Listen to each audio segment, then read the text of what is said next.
Hello everybody and welcome back to the Dragon's Library. So today, I'm finally going to be reviewing Lies of P. It is a Souls-like game that came out in September, and now 2 months later I'm finally getting around to reviewing it because I'm slow. It was produced by NeoWiz Games and Round 8 Studio. I think Round 8 mostly worked on the graphics from what I can tell, but I can't say that with any confidence, and I don't really know anything else NeoWiz has made, so I'm completely in the dark by these studios. And first impressions? Lies of P was a pretty fun game. This game is a Soulsborne game, based on the From Software style action RPG hack and slash games like Dark Souls, Bloodborne, Elden Ring, and of course Sekiro to a certain extent. And of all of From Software's roster of games, all of which I love, except for Sekiro, I have my gripes with the parry system, which, hint, but I would say this game most directly takes inspiration from Bloodborne. And if you... Okay, look, I'm going to be frank here. I'm going to say, like in Bloodborne, a lot in this review, because despite this being a Pinocchio game, yeah, this is based on Pinocchio, cheerful puppet Pinocchio, this is very, very Bloodborne. So, let's go over what the plot is. The game opens with a small butterfly-like energy thing floating down to a train car and waking up Pinocchio, a puppet made by the master Crot puppet maker Geppetto. Crot was like the Yharnam of Bloodborne, a city which discovered a miracle element, in this case it was Ergo, and they used it to build puppets that could act semi-autonomously. These puppets were then granted a set of, Azimuth's laws called the Grand Covenant, which prevented them from acting against their owner's decrees. However, after a plague got loose and was spreading across the city, the puppets suddenly had what was called the Great Frenzy, where they started, going crazy and killing people over across the city. This led to basically a giant massacre, and you wake up in a dark train station with puppets roaming around looking for anyone to murder. And since you're very clearly not under the control of any of the other puppets, they're looking to murder you. Now, your main goal is to get to a small, isolated area of safe survivors. Then you go grab Geppetto, bring it back, and you go on missions to stop the puppet frenzy and eventually try and stop the alchemists who may or may not have unleashed this plague and or caused the puppet frenzy. You find out later who's responsible for what, betrayals, weird cryptic remarks from characters that you might not understand, and tons of really weird references to the Pinocchio, I guess, lore. It's based heavily on the original works, but can't tell, there might also be some stuff from the Disney movie there. Don't know. I'm not huge on the original book, so I don't know how much was changed between the Disney anime movie that I mostly know the character from. However, I can tell you that it is definitely like a dark reimagining of the Pinocchio lore. And there's more going on with the surface than most of the characters. Like in most Dark Souls games, everyone's kind of depressed and crazy and dying. Half the people in this game are afflicted with what's called the petrification disease, which is this disease where your body slowly turns to stone. But for some reason, instead of just, dying as horrific statues, it's mutated recently and started now tentacles and weird monstrosity stuff is bursting out from within there. Sort of like the Blood Plague in Yharnam, like in Bloodborne. I'm going to keep saying like in Bloodborne, get used to it. So, in Lies of P, you play as Pinocchio. You have a main weapon and a secondary weapon. You also have a robotic arm that's more robotic than the rest of you, I guess you could say, that you can unlock special versions for, including a grappling hook to pull people in, a shield, and various elemental attacks. These abilities will help you to beat various enemies and bosses, and it's it's the Dark Souls Bloodborne thing. This time the lanterns / bonfires are called Stargazers. You unlock them, you go forward, you beat bosses to unlock the next one, yada yada yada, you keep going. Like in Bloodborne, they also have the unfair hunter enemy fights. Yes, I'm going to keep saying this. And, okay, look. I think Bloodborne is one of the closest games that can be called flawless. It's about as close to flawless as you can get. But, if there was one thing I wish you had not carried over from Bloodborne, it was these fucking hunter fights.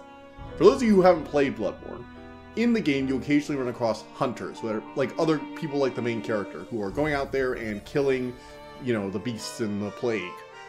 And they have infinite bullets and giant health bars for some reason. And so instead of being like an NPC-controlled player fight, where you're basically fighting another person on equal footing, you're fighting like a superhuman version of yourself that can occasionally like do a teleporting dash step and have infinite ammo for a Gatling gun. It's very unfair and very annoying. Now, throughout Lies of P, you have stalkers, which are their versions of, you know, the people who go out and hunt puppets and defend the alchemists and or the downtrodden, depending on which group of stalkers they belong to, which I guess is a cool concept. But in this game, like in Bloodborne, they have giant health bars, can use consumables without any cause for ammo, and generally are unfair, spammy assholes. And this is my main problem with the game, personally for me. I've talked to other people, they're fine with it, but I do not like very heavily parry-centric combat. I had the same problem with Sekiro. I love From Software's work. Really do. Mimicking that, great job. But I am not a fan of the, you have to parry these attacks, you cannot dodge them, and the enemies will like home in on you, or the attack will go after you. I literally ran into this bear at one point that would like 90-degree turn while it's charging across like a single yard. Like it would just, it's supposed to be charging forward at you and it just goes like, nope, you can't dodge this, sorry, screw you.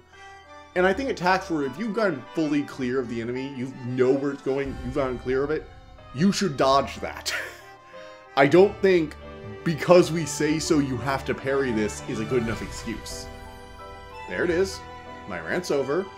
And to be fair, that's really my only problem with the game, is a few of the bosses and big, giant, you know, mini-boss style enemies can be a little unfair with their charge or unblockable attacks. The ones where you have to perfect time the block instead of dodging or whatever.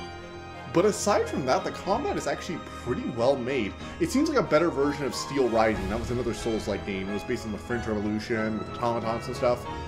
And it takes a lot of inspiration from Bloodborne. See, unlike Dark Souls, which had a lot of extra stats, Bloodborne simplified things in that you had your health, you had your stamina stat, you had your fast weapon stat, you had your heavy weapon stat, and you had your special stat. And like in Bloodborne, they do the same thing. You have the clear 3 main stats that you can build weapons around. You have your health, you have your endurance, and then you have your capacity, which is how much, you know, armor or extra equipable items you can have on you. The total weight your character can have equipped on them. And I actually generally don't like that being a separate stat, but in this one, it actually kind of works, because the weapons and armor pieces are designed that they feel like enough of an advantage. Plus, there are some very heavy rings that you'd actually need a lot of capacity for. So if you want to play around with those things in builds, you would need to, you know, plan your capacity well. And I actually think that's an interesting way, because you have light rings and heavy rings that have really cool effects. And I think it was a good way to balance different stuff that I haven't seen before. Like, I haven't really seen a lot of, like, you know, the rings or the effect-heavy slots being used with a lot of weight. Usually, weight is for armor and resistance, not so much for effects. Effect items on armor tend to mostly, not always, apply to lighter armor. So, like, your magic armor will be really light, and it might let your magic cast better, but your heavy armor is generally just heavy armor. It might give you some extra defenses here, or maybe a small minor boost there, but the heavier an armor is, generally the less effect-based it is in these kind of games. And it was interesting to see kind of a weight effect flip there. I think that was a cool choice. Finally, the game does a good job with the horror element. I was actually fairly surprised by this, because I thought this premise sounded ridiculous. It sounded kind of edgy. But the petrification disease and the weird tentacle monsters it creates are actually very well designed. I think the creature designs and monster designs are pretty interesting. The grotesque way you can see where the parts of their, you know, stoned transmuted bodies burst out and created these tentaclic mass. The bosses from that kind of, you know, disease being these misshapen tendril monster things that seem to almost like hybrid into puppet armor. And there's so many cool, interesting ideas they have here. And I really think they got some pretty creative with some of the designs. I genuinely do think that. So, in conclusion, Lies of P is a fun game. despite my moaning about the handful of enemies, that's not most of the game. I'd say there were only like 4 or 5 bosses like that. My main complaint is that it kind of caught me off guard, to be honest. I was playing this game and the first, 3, 4 bosses, I basically just breezed my way through. And I was like, wow, this game's pretty freaking easy. And then I get to, the Black Rabbit Stalker group, which is this main guy with like a giant greatsword that you have to fight. And his little allies pop in throughout this, and he just started kicking my ass. And I'm like, I've died to like 1 of these, oh no, 2 of these bosses 3 times in total. This guy is kicking my ass though. And it was just hilarious watching him go to town on me. All in all, if you're looking for a fun Souls-like game, Lies of P is definitely a good time.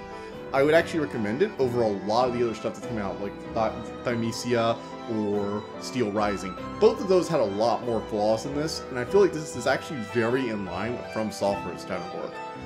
Probably the closest I've seen, maybe not the closest, but it's pretty high up there when it comes to imitation Souls-like. So if you're looking for something to fill that gap while we wait for some DLC for Elden Ring, this is the game. 9 out of 10? I really like the edgy Dark Souls Pinocchio game. That is not a statement I should say. Also, again, very, very, very similar to Bloodborne. So, moving on from there, we have the announcements. Hello, everybody. I'm still working on getting those reviews out. I had a little bit of a gap recently, but I'm still getting on track. Murdoch's review is coming out soon. I'm almost done with the sequel to The Fourth Wing, so we'll do all those. And after that, we'll have to see. There's some new stuff coming out, so I'll probably pick a few things, and I will let you all know what's coming up next when I do those 2 book reviews. And so finally, we have the out card. Go to my channel by clicking on the subscribe board. Go there, subscribe. It'll mean a lot. There's video YouTube recommends and all the playlist of things I've done this year. So check both those out, and I'll see you guys next time. Bye!